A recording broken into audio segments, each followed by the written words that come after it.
Well, it's a sunny day here in the Junkyard, and right here is a first generation Chevy Corvair, and I love these things. I actually used to own one. I bought a 1966 Corvair a few years ago, and it never worked, but I still like Corvairs. Let me tell you a little bit about this one. This is a first generation Corvair, and these were made from 1960 to 1965.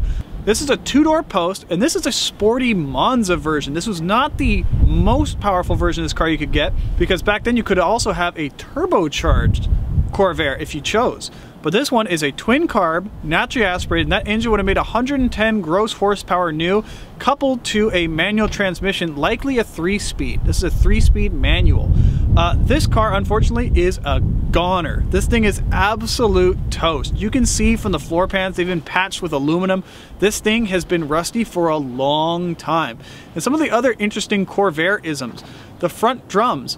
Every single Corvair ever made had front drum brakes. They never sold these with discs. Even though they produced them until 1969, every single one has front drums. So if you're gonna build one for performance, that's kinda gonna slow you down. Get it? Inside, this was a pretty sporty car when it was new. Somebody even painted racing stripes in this one. Bucket seats, a manual shifter, rear engine, air-cooled. If you go underneath the back, you can see that 164 cubic inch engine still hanging out the back.